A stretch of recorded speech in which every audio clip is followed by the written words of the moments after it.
السلام عليكم، اهلا بكم معايا فيديو جديد على قناتي مطبخ ياسمينة. فيديو النهاردة فيديو حلو جدا، هنعمل مع بعض فكرة لبوكسات حلوة جدا. هتعجبكم ان شاء الله، كملوا معايا الفيديو للاخر هيعجبكم جدا. بس الاول اللي لسه مشتركش في قناتي ياريت يشترك ويفعل زر الجرس علشان يوصل لكم اشعار بكل فيديو جديد انا بنزله. وما تنسوش تعملوا لايك للفيديو الحلو ده، ويلا بينا على طول نبتدي في الفيديو بتاعنا ونشوف هنعمل البوكسات الحلوة دي ازاي مع بعض. يلا بينا. اول حاجة هنجهز للكيك. انا استخدمت بيضتين، بس رجعت زودت كمان عليهم بيضة وانا شغالة يعني بالمضرب. وبعد كده حطيت عليهم كوبايتين من الدقيق الاسبونج الجاهز، وكمان ربع كوباية من المية، وطبعا الفانيليا، ومعلقة كبيرة من المحسن بتاع الكيك. ولو مش متوفر عندك عادي يعني ممكن تستغني عنه. بس كده ضربتهم كويس جدا بالمضرب الكهربائي، وبعد كده حطيتهم في صينية مقاس 30 في 30. تمام. بعد كده دخلتهم الفرن واستووا، واختبرت الكيك بتاعي بالستيكس. وبعد كده لما خرجت نظيفة كده خلاص بقى جاهز معايا. سبتها طبعا تماما تبرد تماما، ما بجيش بقى ناحيتها لحد ما تبرد.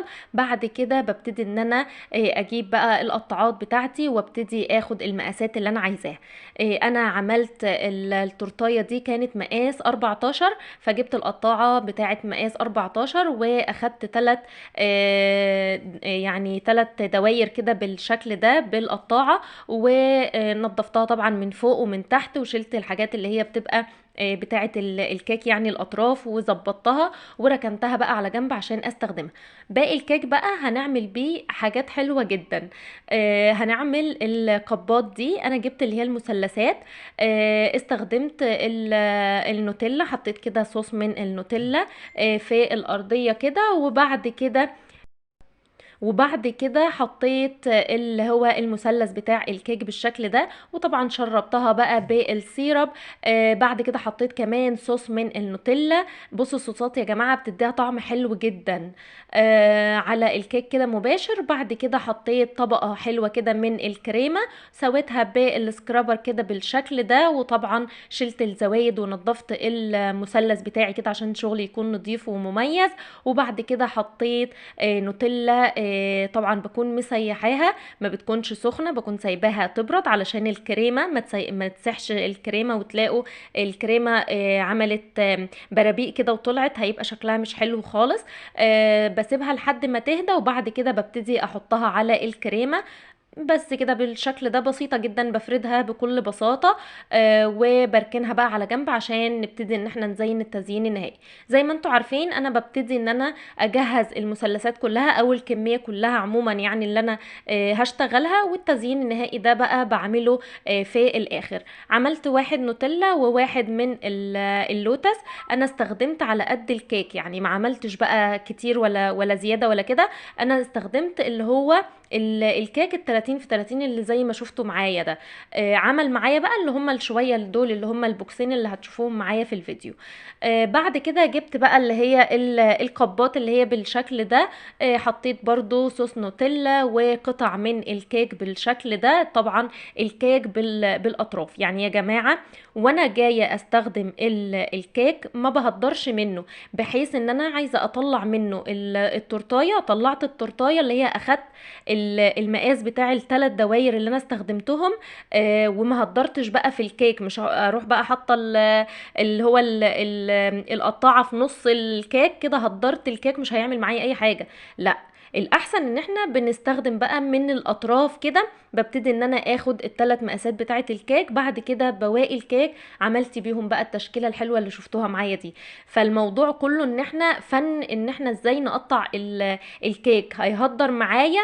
مش هنهدر خالص بقى، احنا هنستخدم اللي هي القطاعة، نستخدم المقاسات مظبوطة بحيث ان انا ما هقدرش في الكيك والاقي ان انا ما استفدتش منه اي حاجة. فالفكرة كلها ان احنا ازاي نقطع الكيك ونستخدم بقى كل البواقي بتاعه الكيك ونعمل بيها حاجات حلوة جدا. عملت القبات دي بجد حلوة، شكلها وطعمها بجد حلوة جدا. كمان هرجع اعمل 2 كب من اللي هم الشكل ده يعني. بس خلونا نرجع اللي هي فتة السينابون. كنت عاملة سينابون فاخدت منه طبقين وعملتهم كده، اللي هي فتة السينابون، اللي هي بستخدم فيها الدواير السينابون الصغيرة. قطعتها كده بالنص بالشكل ده، وحطيت في كل طبق كده 4 قطع تقريبا، وبدأت ان انا احط عليهم الصوصات بقى، نوتيلا بيضة ونوتيلا غامقة، وكمان اللي هو زبدة اللوتس، وعليهم من على الوش كده شوية مكسرات، فكانت حلوة جدا. الفكرة كلها ان احنا ازاي نستغل الحاجات اللي عندنا بشكل كويس. يعني انا من حاجات موجودة، او من اللي هي صينية الكيك، كان ممكن اطلع منها كيكة واحدة او تورتاية واحدة، ولكن انا استغليت كل الاطراف بتاعة الكيك وعملت منها القبات اللي شفتوها. فبجد فكرة حلوة جدا. ان احنا ازاي نقطع الكيك ونطلع منها قبات، ما نهدرش اي حاجة في الاستخدام. ده اللي هيخلينا مميزين في الشغل، وكمان ان انتي تقدري توفري من الشغل بتاعك، وتستفادي من كل الحاجات الموجودة عندك. عملنا بقى الكمية ده، وكمان اخدت منها الكيكة اللي هي التورتاية يعني. بدأت ان انا بقى اشربها بالسيرب بالشكل ده، وبرجع احط صوص نوتيلا، بعد كده طبقة كريمة، بعد كده برجع احط صوص من النوتيلا وشوية كده مكسرات، وكمان شوية شوكليت شيبس بتديها طعم حلو جدا. تاني طبقة رجعت تاني عملت نفس الفكرة، يعني سيرب وبعد كده نوتيلا، بدأت ان انا احط الكريمة، وتاني بحشيها بالصوص النوتيلا تاني، وبرجع احط صوصات. فلما بتبقى التورتاية محشية وفيها صوصات كده، بتديها طعم مميز وطعم حلو جدا. عايزه اقول لكم كمان ان هي كل ما بتقعد في التلاجة بتحلو اكتر، والصوصات بتشرب كده، او الكيك بيشرب من الصوصات والكريمة وكل الكلام ده، فبتحلو وبيديها طعم احلى بكتير. بدأت ان انا اجلسها الطبقة الاولى ودخلتها التلاجة. عملت تاني قبين من اللي هي الشكل ده، وحطيت عليها شوية صوصات كده من على الوش، وكمان حطيت عليها شوية من المكسرات. كده انا استغليت كل الكيك اللي موجود عندي، ما هدرتش اي حاجة من الكيك اللي انا عملته. طلعنا منه التورتاية، وكمان عملنا منه الكبات دي، فبجد حلوة جدا. بنرجع تاني بقى للتورتاية. بعد ما مسكت الطبقة الأولانية، لازم تمسك كويس جدا في التلاجة. بدأت ان انا اجيب الكريمة، حطيت ليها لون من اللي هو البينك، وبدأت ان انا اجلس الطبقة التانية بالشكل ده. بحط بقى طبقة حلوة كده من الكريمة. طبعا الطبقة الأولانية لازم تكون مسكت معايا كويس جدا، علشان ما نلاقيش الفتافيت دخلت في الطبقة الجديدة وبهدلنا الدنيا. فلازم ترتيب الشغل يكون كويس جدا، علشان ما تبهدليش الشغل بتاعك يعني، والشغل بتاعك يكون الفينش حلو جدا. بدأت بقى اجيب الحاجات اللي هي التزيين. جبت التوبر بتاع البنوتة ده، حطيتها كده بالشكل ده. طبعا انا مش بثبت اي حاجة غير لما اكون متأكدة خلاص ان انا عايزة التزيين ده، او خلاص اخترت التزيين ده زي ما قلت لكم يعني قبل كده. فببتدي ان انا بس يعني بحطها كده على التورتايه حاجة بسيطة، وبعد كده ببتدي خلاص بثبتها كويس جدا قبل ما ان انا اشتغل. جبت هنا الكريمة البينك، بس حطيت لون مباشر على الكيس نفسه، يعني فاهميني، حطيت نقط كده من اللون الفوشيا مباشر على الكيس بتاع الحلواني نفسه. وبعد كده حطيت بقى الكريمة. بدأت ان انا اعمل روزتات حوالين التورتاية كده بالشكل ده، فطلع شكلها حلو جدا، في درجات كده في اللون، شكلها حلو جدا.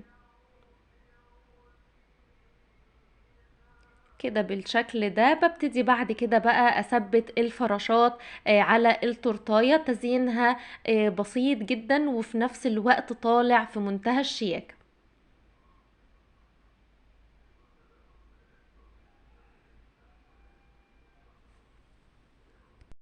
حطيت كمان من فوق اللي هي اختصار هابي بيرث داي بالشكل ده، وسبرينكلز بس صغيرة كام واحدة كده، فشكلها شيك وحلوة جدا.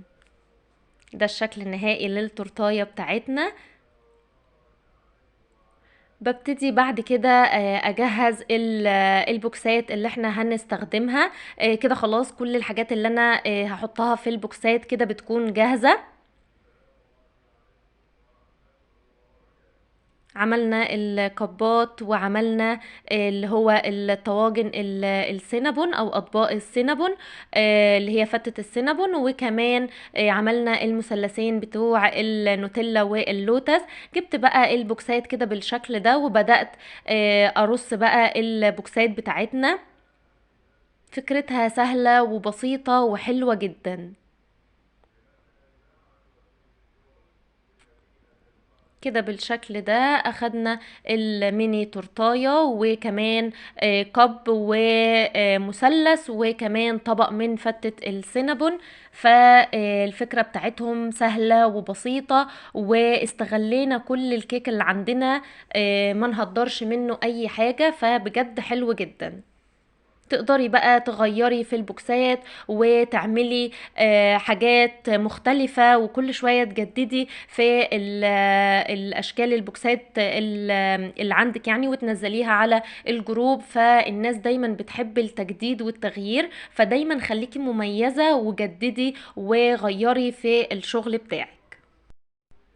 فما تقفيش عند شكل معين او تزيين معين وخلاص هو ده اللي عندك، لا، دايما غيري، اتعلمي حاجة جديدة. خلي دايما عندك تغيير وتجديد، هتلاقيكي مميزة. وغير كده كمان ان احنا لازم كل شوية نتعلم حاجة جديدة. ما ينفعش اللي هو خلاص انا حفظت بقى شكل التورتاية ده، او بقى عندي مثلا شكل بوكسات معين، كل شوية انزل لهم مثلا الفكرة دي وخلاص. لا طبعا، لازم نغير، لازم نجدد، لازم كل شوية يكون عندنا فكرة جديدة علشان ان احنا نكون مميزين ودايما على الساحة، ودايما حاجتك متشافة وحاجتك تكون مطلوبة. بس كده، ده كان الفكرة بتاعة الفيديو النهاردة. يا رب الفكرة تكون عجبتكم، ويا رب البوكسات كمان تكون عجبتكم.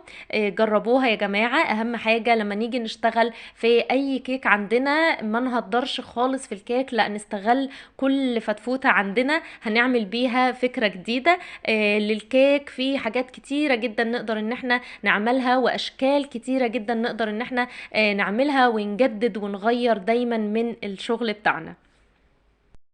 وبكده بنكون وصلنا لنهاية الفيديو بتاعنا. يا رب الفيديو يكون عجبكم، ويا رب فكرة النهاردة كمان تكون عجبتكم وتجربوها. استنوا ان شاء الله في فيديوهات تانية جاية كتير على خير. ما تنسوش تعملوا لايك وتشتركوا في القناة. اشوفكم فيديو جديد على خير. مع السلامة.